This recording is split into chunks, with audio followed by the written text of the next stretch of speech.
It's really powerful to be able to stand together as a couple. I'm the backseat. What is the reason why you want to leave? Is it because of money or is it because of opportunity? But that took time. But I also love being a mom. I promise you, it was really hard. It is really, really, really hard. But you have to let go of that guilt. As long as you love what you do what you love every day. Welcome back to the Rad Times Podcast. My guest today is none other than Lisa Quevedo from Campus Printing Solutions. She's one of the co-founders and co-owners of Campus Printing Solutions. And in today's episode, we go through many things, including how to be a mom and a business owner, how to be a wife and work with your spouse in the business, how to handle things like COVID, and how to build a strong team, a team that believes in your vision as a company and works towards it. So if you're a business owner and you want to be inspired, then stay tuned and let's get into the Rad Times podcast. If you had to start tomorrow completely from scratch, absolutely nothing, would you be in the same type of business? Most probably yes, but our story is a bit different. So it's not a trade that I started off in. So most probably that's why my answer is yes, because how it happened and where it came from, it actually had to be the way it is. So yes, my answer is definitely yes. Definitely yes. Sure. So Lisa, if we go back to the beginning, what was your first ever job? Okay, so I am a health and beauty therapist by nature, by trade. I studied for it, I worked for it, I was in the industry, and I'm still kind of in the industry. I do it on the side because it is my passion. For it's gonna be 20 years now. But when I had my daughter, I had to get a little bit of flexibility. And then Archie, at that phase, just before we had our daughter, he actually started Campus Printing Solutions. So he needed an extra hand of help. So I actually left my passion, my work. I left everything and I said, let's do this, because it's really powerful to be able to stand together as a couple and take something completely out of my depth to take it on. Yeah. It was different. It's completely different from the hospitality industry. Completely. And I mean, obviously, as soon as we're on it, what do you do now at Campus Solutions? Okay, so basically they call me the mother, the nurturer. So I still just overlook at everybody's overall health.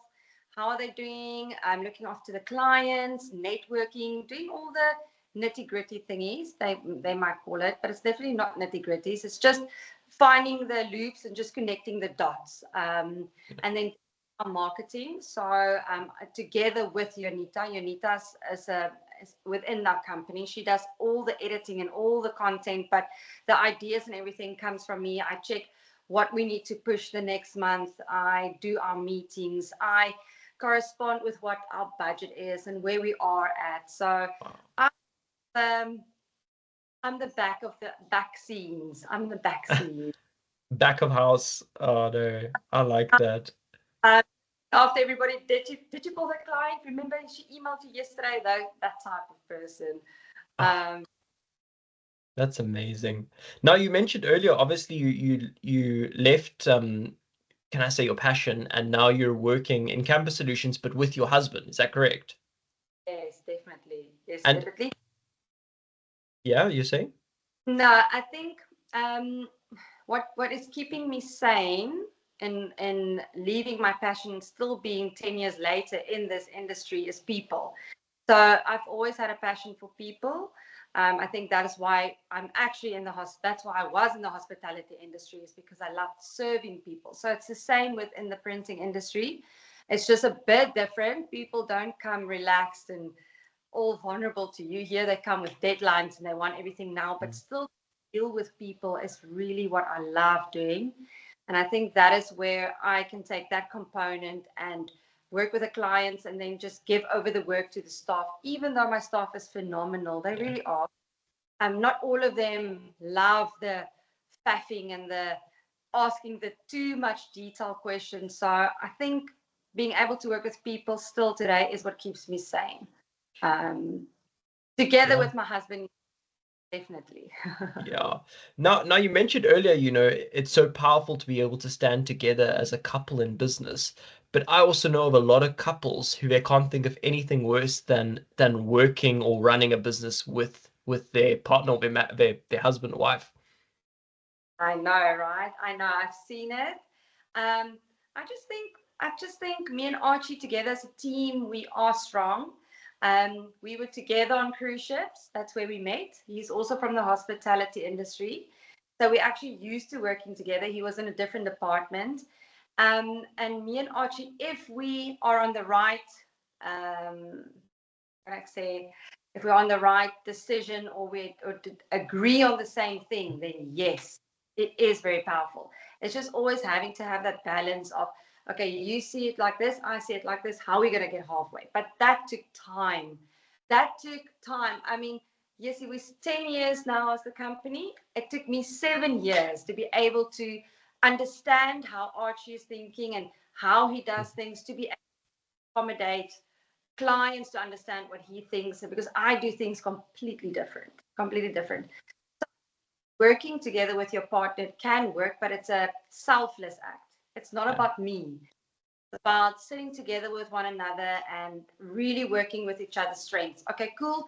He doesn't necessarily good at communication. I'm good at communication. So how can we bring that together? And that helps because it takes pressure off him having to call clients or do this, and then I do that.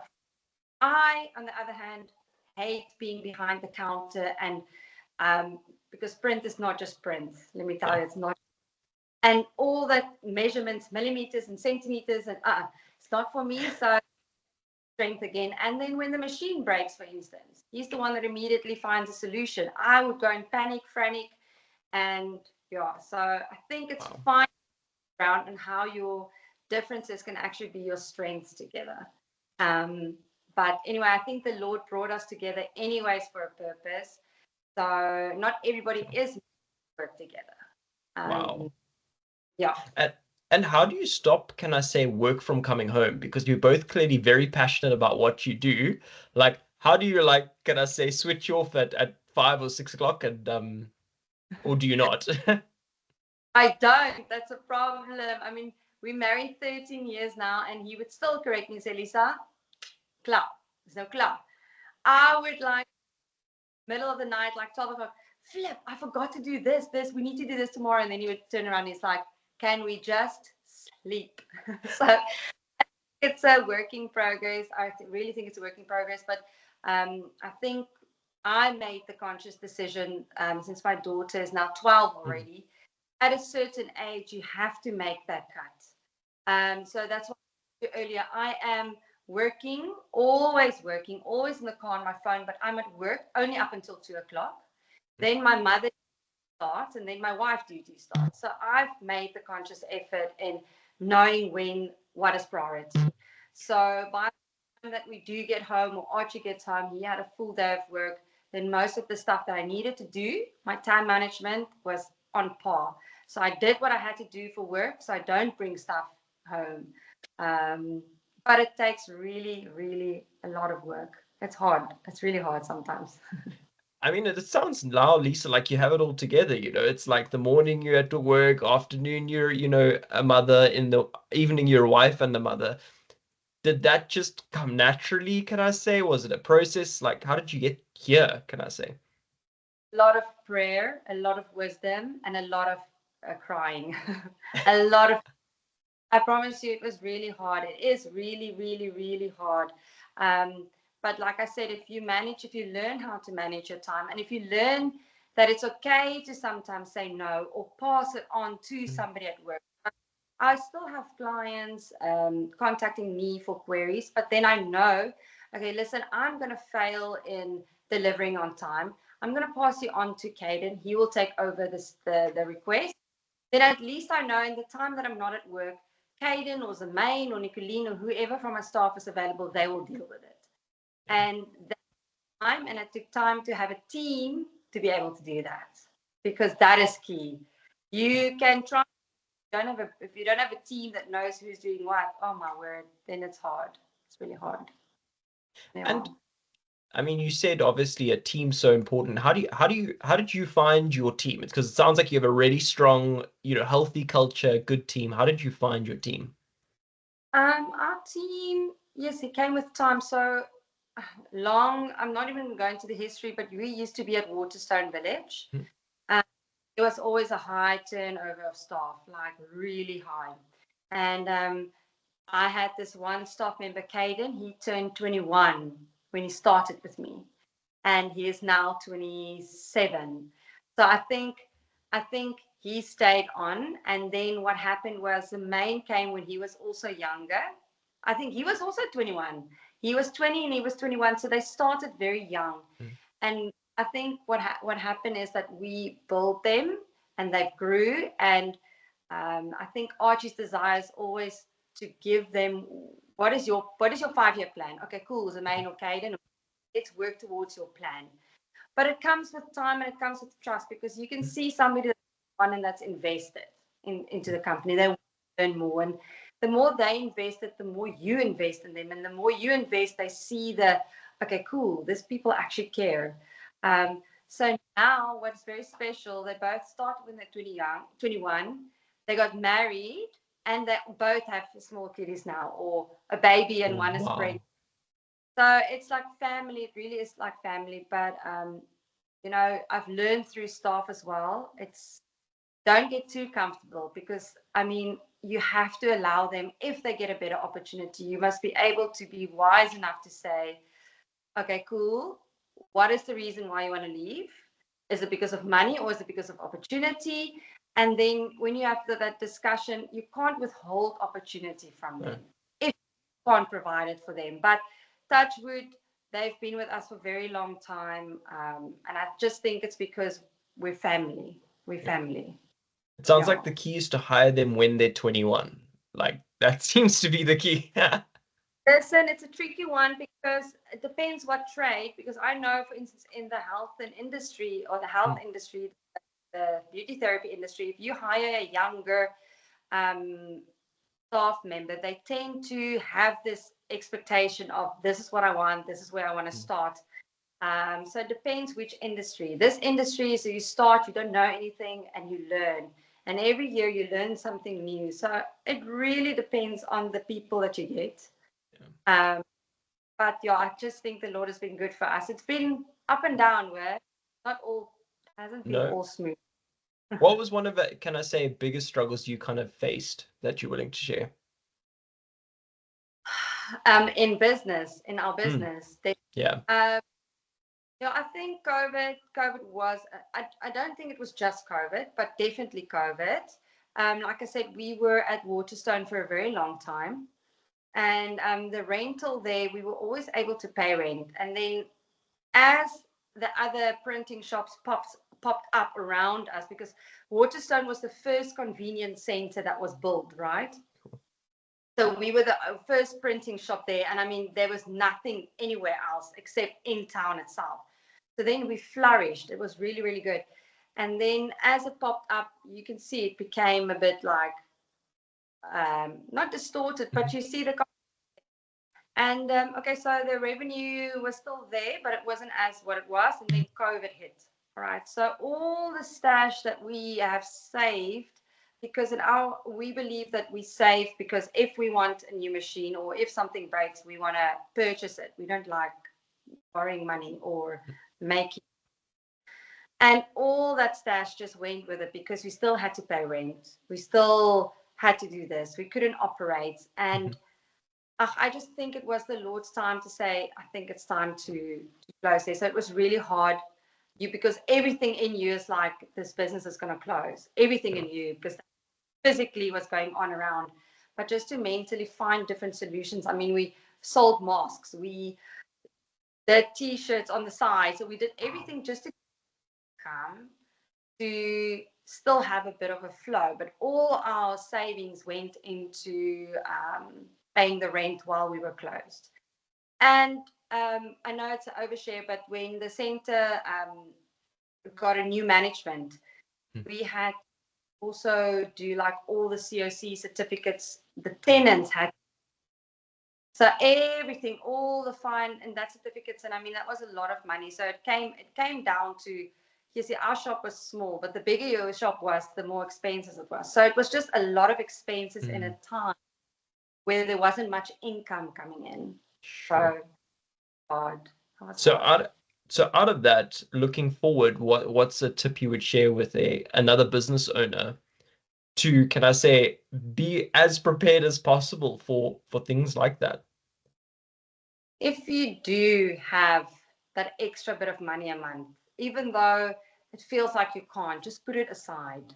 I mean, we all know we have to pay VAT, we've got provisional VAT and all of that. But if you've got a little bit to put aside, just put it aside. This and on this, that really does take a lot of pressure off your shoulders for our industry, especially. But if you've got cash flow and you don't have a problem with that, then I'm sure you're fine. But definitely, if cash flow is not, you don't have cash laying somewhere around, definitely just little bits at a time. And as your company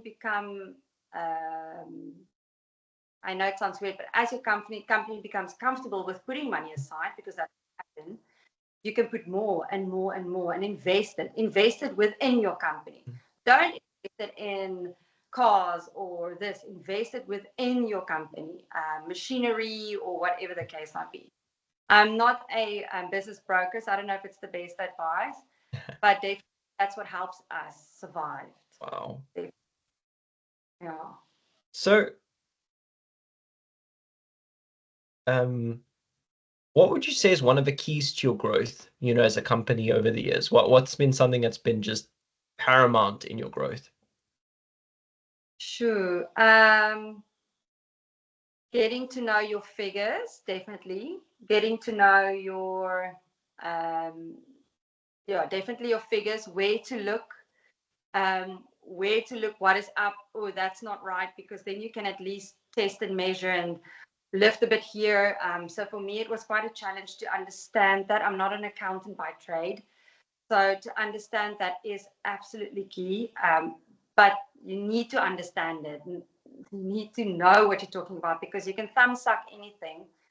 But it is important to get to know your figures. And if you get to know your figures, you'll start having a natural feel for the business. Yeah. Your income says, okay, cool, this amount, and it doesn't feel right because you know what your profit margins is on that certain, then you can go and check what's happening. So it's just to always be on top of your figures. And it is a challenge because if you're so used to being within your business, nitty gritty things, moxiker this, then you forget to be on top of your business. And I know my staff, they want to know, okay, where am I weekly with my budget? So that they can also know what they have to work towards to. So also very, very, very important is you have to learn to hear what people like your mentors have to say, even if you don't like it. And you have to adapt, because that was also very hard, but it helped tremendously, helped me a lot. And when you And say, sorry, yeah, Karen? success doesn't mean like just shooting up. Success for me means like, even it's a little bit at a time, at least the graph is going up. So for campus, I can tell you it's everyday hard work just to go that little bit of step up. So people shouldn't always think they arrived, because it's a journey every day, every day. So yeah. I love that saying about people shouldn't just think that they've arrived, because I feel like there's this big misconception, especially across the social media world, where you start a business today and a year later you're driving a fancy BMW, and working 4 hours a week. And I feel like the truth is, if you speak to most business owners, it's years of blood, sweat, and tears, and being prepared for who knows. Yeah. Sacrifices. I mean, I spoke today to a client of mine, the biscuitery. She's amazing. And we said sometimes people got the misperception of, because she's got a new factory and now this and that it's going fantastic. It's all sunshine and roses. And you know what? All of those things are blessings, but we don't take it for granted. But it's not that it's all sunshine and roses. So one has to always remember that. It doesn't mean you shouldn't start a business or you should be scared of business, because I truly believe nothing in life is perfect. And to be able to adapt to your circumstances or whatever is happening at that moment, it's how you deal with it, number one. First of all, yourself. Are you going to freak out and just say the world is going to end? Or are you going to breathe and say, okay, Lord, I've got this. What's next? Because that is ultimately what makes you stronger, not just in business, but personally as well. Now, we're also live in a world, and if I can be slightly controversial for a second, Lisa, where often women are made to have the choice of being a mom or being a businesswoman. And I feel like you're successfully doing both. Not me. You know what? It's very hard. I think you get to a certain age. I think when I was younger, it was very hard because, you've got this, or I don't know how a lot of people grew up, but you've got this guilt of, I need to be a successful woman and I need to be a successful mom. What does successful mean? I mean, look at the perspective. What does it mean to you or for you? And at my age now, I'm 37. I'm still very, very young, but I'm not at the age that I was 5 years ago where I feel like I failed in both parties. To be honest, I can only do my best. But I chose to be a career woman because I love it. I really, really love it. And it's an example to my daughter that's 12 years old. But I also love being a mom. It's like everything for me. It's really, I live for my daughter and I'll do anything for her. But without my work, I can't provide that opportunities for her. So for me, it's a no-brainer. There's no pressure on me at all. People can think what they want to think. As long as you love what you do what you love every day, honestly. But it is, Brad, there was a stage where you felt like, oh, I'm still young, I'm not successful enough. Oh, now I'm not even, you have that guilt, but you have to let go of that guilt because that's what the world is trying to tell you. And the world is not always right. And And so we for don't, and if I say the world, I mean like worldly desires, worldly opinions. I mean, can't live according to opinions. You'll die. You'll really die. Because if you're people, you're gonna die, I swear. and I mean, Lisa, you said a bit earlier, it's important to listen to your mentors. What how would you say to a young businesswoman getting into the business world, how would you say to her to find mentors, especially people with limited connections? Sure. I think you first have to look in the sphere where you are at. Who is somebody that you really look up to? Look up to.